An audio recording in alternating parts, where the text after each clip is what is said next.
Hi guys, welcome to creating wealth. तो आज Dilip Buildcon limited का जो है चार्ट एनालिसिस करने की कोशिश करेंगे। देखेंगे इस समय पे जो है चार्ट क्या बोल रहा है। बेसिकली वीडियो को स्टार्ट करने से पहले मैं ये कहना ज़रूर चाहूँगा कि इस स्टॉक में जो है काफ़ी लोगों ने स्टेक ले रखी होगी। हो सकता है जो कुछ लोग ऐसे भी होंगे जो मेरा जो व्यू रहेगा उससे सहमत ना हो, और कुछ ऐसे भी हो सकते हैं जो सहमत हों, एग्री करें। और ऐसा बेसिकली होता भी है, कोई ज़्यादा बड़ी बात नहीं है। ऐसा तो है नहीं कि मेरा व्यू जो है सबको ही अच्छा लगे। कुछ लोगों ने कुछ और भी चीज़ें देखी होंगी जो शायद मैं ना देख पा रहा हूँ, ये भी हो सकता है। भाव लेकिन सब कुछ बता देता है। हाँ, जितना लेकिन मेरे को भाव जो है पढ़ना आता है उस हिसाब से मैं जो है एक थोड़ा प्रेडिक्शन करने की कोशिश करूँगा और बताना आप मेरे को कि वो कहाँ तक जो है बेटर है, गुड है, सही है, फिट बैठ रही है या नहीं बैठ रही है, ज़रूर बताना कमेंट करके। तो चलिए स्टार्ट करते हैं। पहले तो आप ट्रेंड को समझें। इस समय पे क्या ट्रेंड बेसिकली चल रहा है, क्या ट्रेंड जो है फॉलो हो रहा है इस स्टॉक के अंदर। हर मार्केट को भूल जाओ आप, यहाँ पे ओनली जस्ट स्पेसिफिक स्टॉक की जो है बात हो रही है। इसके ट्रेंड को समझें आप कि यहाँ पे क्या ट्रेंड जो है चल रहा है बेसिकली।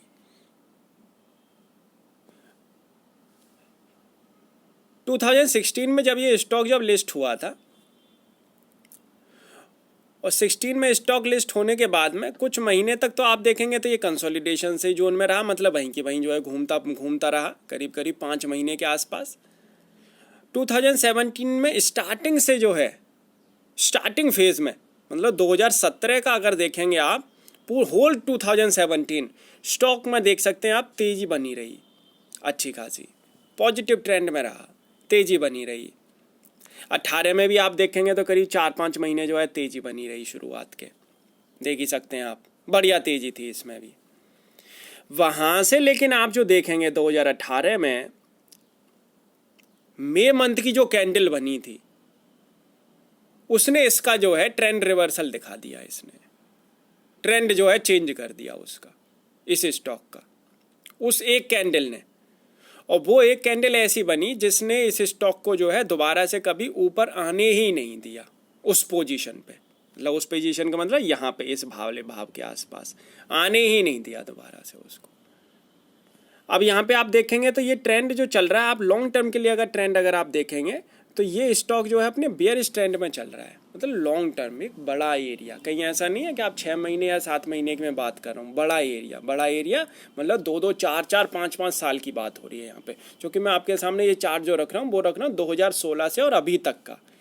तो यहाँ पे अगर आप देखेंगे तो 2018 से और अभी तक इसका जो ट्रेंड कैसा चल रहा है, वो चल रहा है इस समय पे नेगेटिव ट्रेंड में, मतलब ये चल रहा है अपने बेयरिश ट्रेंड के अंदर। तो आपको ये तो पता लगी कि क्या कहना, मतलब स्टॉक जो है एक लॉन्ग टर्म के हिसाब से एक अपने बेयरिश ट्रेंड में चल रहा है, और बेयरिश ट्रेंड में जो है आप क्या कर रहे हैं, खरीदारी कर रहे हैं। स्टॉक बेयरिश ट्रेंड के अंदर है, आप उसकी खरीदारी कर रहे हैं, वो ऊपर नहीं बढ़ पा रहा तो आप क्या कह रहे हैं कि वो लॉन्ग टर्म के लिए जो है हमने ले रखा है, और वो लॉन्ग टर्म में बेयरिश ट्रेंड में है, मतलब वो लॉन्ग टर्म में ही बेयरिश ट्रेंड के अंदर है। आप कहेंगे कि ये बेयरिश ट्रेंड के अंदर कैसे है, ये तो ऊपर गया था यहाँ से तो जो है इसके अंदर जो है एक अपसाइड देखने को मिली थी एक अच्छी खासी, ये तो जो है ऊपर जाके तब नीचे आया, ये कहाँ बेयरिश ट्रेंड, वो मैं आपके सामने जो है अभी क्लियर कर देता हूँ कि ये स्टॉक अभी जो है बेयरिश ट्रेंड से कभी ऊपर आया ही नहीं। तो पहले एक बार वो चीज़ क्लियर करने की कोशिश करेंगे, उसके बाद ही जो है मैं आगे बढ़ूँगा। तो आप देखें ये स्टॉक का जो है लो है 2016 का, और ये लो है, और ये जो है इसने हाई बनाया है 2018 में, और ये जो हाई जो बना है, इस हाई के बनने के बाद में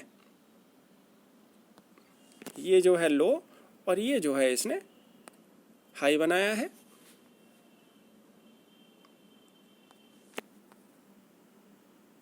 ये हाई बनाया है 2018 में, अब वहाँ से आप देखेंगे ये तीन आपको जो है बीच में रेजिस्टेंस मिल रही होंगी देखने को, 38.2, 50% या 61.8%। तो सबसे ऊपर वाली जो रेजिस्टेंस होती है वो ट्रेंड रिवर्सल की रेजिस्टेंस होती है। मतलब अगर उस रेजिस्टेंस को अगर क्रॉस अगर ये स्टॉक कर ले, मतलब यहाँ से आप देखेंगे ये स्टॉक जो है नीचे जा रहा है और बहुत तेज़ी से जो है इसके ऊपर आ जाए, तो यहाँ पे अगर ये स्टॉक अगर जल्दी आ जाता है तो वो ट्रेंड रिवर्सल होता है। मतलब स्टॉक जो है दोबारा से अपने पॉजिटिव ट्रेंड में पहुँच गया बियरिश जोन में, लेकिन दोबारा से बहुत तेज़ी से जो है अपने पॉजिटिव ट्रेंड में जो है वो पहुँच गया। आपको यहाँ पे कहीं भी दिख रहा है कि ये स्टॉक जो है 38.2 रेजिस्टेंस के जो है ऊपर कभी आया हो? आपको कभी दिख रहा है यहाँ पे कि ये स्टॉक जो है यहाँ पे कभी आया 2019 के बाद में?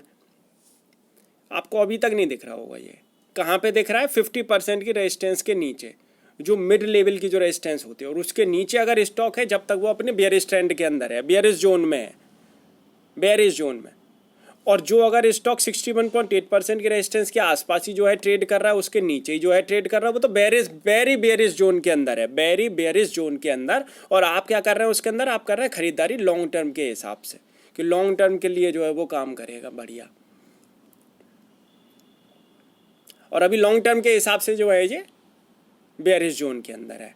तो आपको यहाँ भी ट्रेंड समझ में आ गया होगा कि अभी जो है स्टॉक इस समय पे वेरी बेयरिश जोन के अंदर जो है काम कर रहा है, अभी भी नहीं निकला है ऊपर। और यहाँ पे जो है ख़रीदारी करके लोग जो है काफ़ी यहाँ पे फंसे हुए हैं, और स्टॉक को नीचे जाना ही था क्योंकि उसका ट्रेंड तो चेंज हुआ नहीं है। और जब ट्रेंड ही चेंज नहीं हुआ तो उसी ट्रेंड को फॉलो करेगा जो ट्रेंड पहले का फॉलो कर रहा है। ये तो बीच में क्या है कि इसके अंदर एक स्पाइक आया। क्यों आया है? वो स्पाइक इसलिए आया क्योंकि मार्केट में यहाँ पे जो है देखेंगे तो आप काफ़ी स्टॉक जो है ऊपर गए हैं, जो नहीं जाने थे वो भी स्टॉक ऊपर गए हैं, और उनकी आप हालत देख ही रहे हैं, काफ़ी अच्छी खासी जो उनके अंदर गिरावट हुई है। फंडामेंटल उतने स्ट्रांग नहीं है, स्टॉक ऊपर गए हैं क्योंकि होल मार्केट ऊपर गई है, लेकिन उनके अंदर जो है तेज़ी से करेक्शन भी आया है। एक तो चीज़ यहाँ पे आपकी ये चीज़ क्लियर हुई। अब यहाँ पे एक चीज़ ये भी देखें कि चार्ट ने पहले भी इंडिकेट किया था, मतलब सेम पैटर्न पहले भी बना था, जो पैटर्न जो यहाँ पे जो है बनता हुआ दिखाया आपको, ये वाली जो कैंडल जो बनी है, पहले भी ऐसी कैंडल बनी थी आपने, लेकिन उसको नज़र नहीं किया।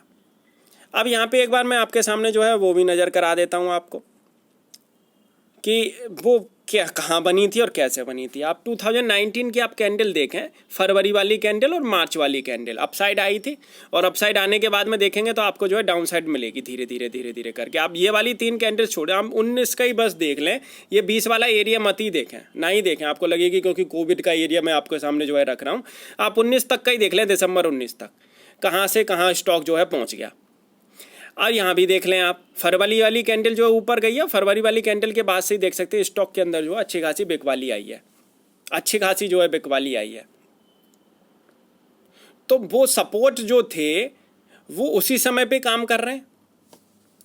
मतलब आप देख के आ रहे हैं यहाँ पे कि आपको दिखेगा कि जो बजट है, बजट आता है फरवरी में, बजट के आसपास के एरिया में जो स्टॉक में अपसाइड आती है, और फिर से वो धीरे धीरे करके जो है वो नीचे आ जाता है स्टॉक। अब यहाँ पे आप कहेंगे कि यहाँ पे तो जो है वॉर चल रहा है, ये चल रहा है, वो चल रहा है, बिला बिला बिला बिला, उसकी वजह से जो स्टॉक में करेक्शन आई है। इतनी करेक्शन कहीं नहीं आती किसी स्टॉक में। इतनी करेक्शन अगर स्टॉक में अगर आती है तो फिर उसकी जो है वैल्यू ही नहीं है, कुछ उस स्टॉक में कोई वैल्यू नहीं है बेसिकली। इतनी करेक्शन अगर आ जाती है तो फिर तो हो गया काम, क्योंकि यहाँ पे स्टॉक इस जगह पे जहाँ ट्रेड कर रहा है वो कोविड के टाइम का ट्रेड आ गया। मतलब बिल्कुल जो कोविड का जो लोअर लेवल था वहाँ पे जो है, मतलब जो लो बनाया था इसने कोविड के टाइम पे, उस लो के आसपास जो स्टॉक इस समय पे ट्रेड कर रहा है। आप समझ सकते हैं कितनी बुरी स्थिति में जो स्टॉक इस समय पे पहुँच चुका है।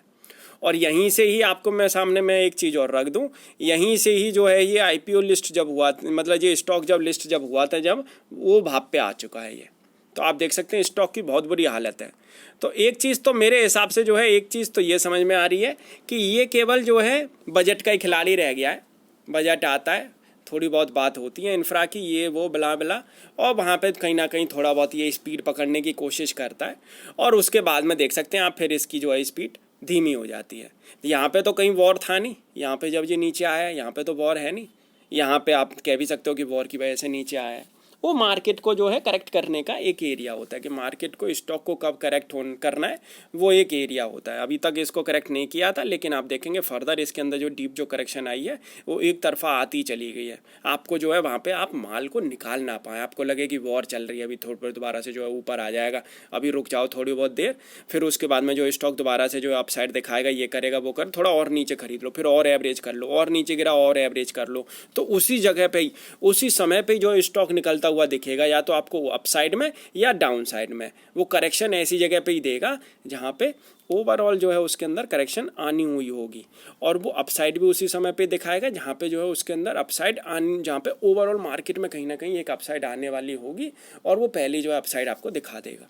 तो ये चीज़ें तो आपने समझी यहाँ पे, बहुत ज़रूरी है।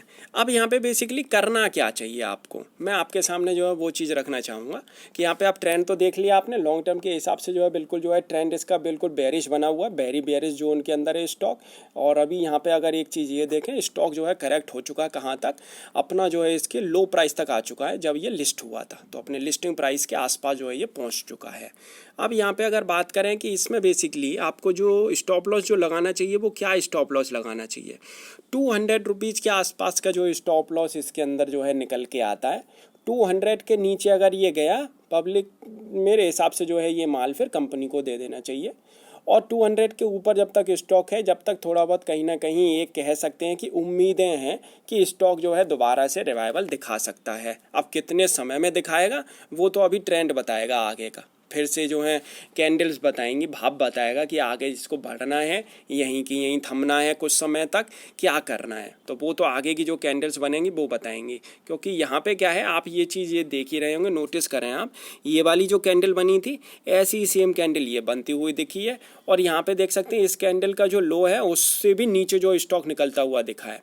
तो यहाँ पे देख सकते हैं ये जो लो था उसके नीचे भी जो स्टॉक ने जो है लो बनाया है, इस वाली कैंडल ने तो जो है अपना लो बनाया है। क्या यहाँ से बॉटम आउट हो गया है या नहीं हो गया है, कितना ऊपर जाएगा, ये तो अभी भाव बताएगा इसका। अब यहाँ पे बेसिकली करना क्या चाहिए, मेरे हिसाब से तो जो है इसमें एक साफ सीधा सा खेल है।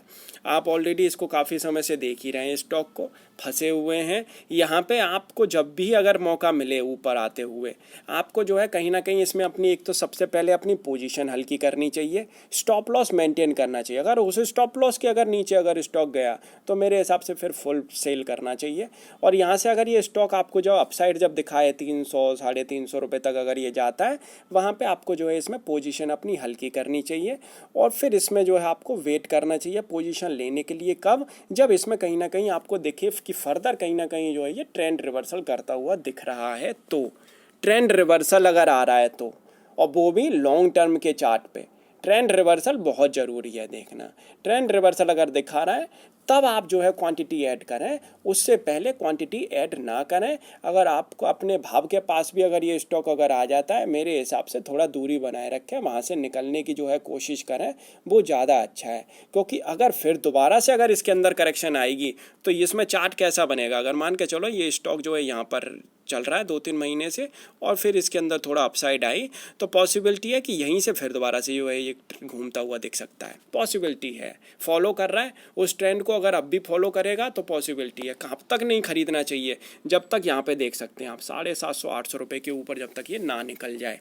ट्रेंड रिवर्सल बहुत ज़रूरी है, और वहाँ पे ये नहीं है कि तुरंत निकलते ही खरीद लो, वहाँ पे करीब 2 महीने 3 महीने 4 महीने 6 महीने थोड़ा वहाँ पे समय बिताए, टाइम ले, तब कहीं ना कहीं जो है बाई इंडिकेशन होता है। ऐसा नहीं है कि तुरंत निकला और तुरंत खरीद लिया जाए।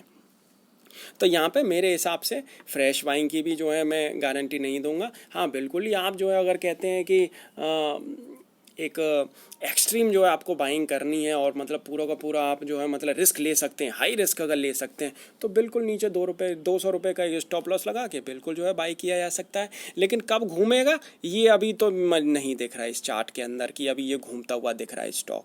अभी समय लगाएगा मुझे जैसा लग रहा है, क्योंकि भाव इतना टूट गया है, क्योंकि यहाँ पे जो है लोगों ने बहुतों ने जो है इसमें बाइंग कर लिया। अभी थोड़ा सा समय लगा के जाएगा ये ऊपर, अगर गया तो ये स्टॉक ऊपर। तो यहाँ पे मेरे हिसाब से जो है फ्रेश बाइंग के लिए तो नहीं मैं आपको जो है एक एडवाइस करूँगा। हाँ, लेकिन जो फंसे हुए हैं अपसाइड इसके अंदर जब आए तो हल्की फुल्की आप जो है इसमें एक क्वांटिटी को सेल करें, हल्की क्वांटिटी के साथ इसमें पड़ा रहने दें कि क्या पता फर्दर इसमें जो है और अपसाइड आती हुई दिखे। तो उस तरीके से आप काम करें। जब तक इसका ट्रेंड चेंज ना हो, जब तक बिल्कुल भी जो है इसमें गुंजाइश नहीं दिख रही है कहीं भी कि इसमें जो है आपको पैसा लगाना चाहिए।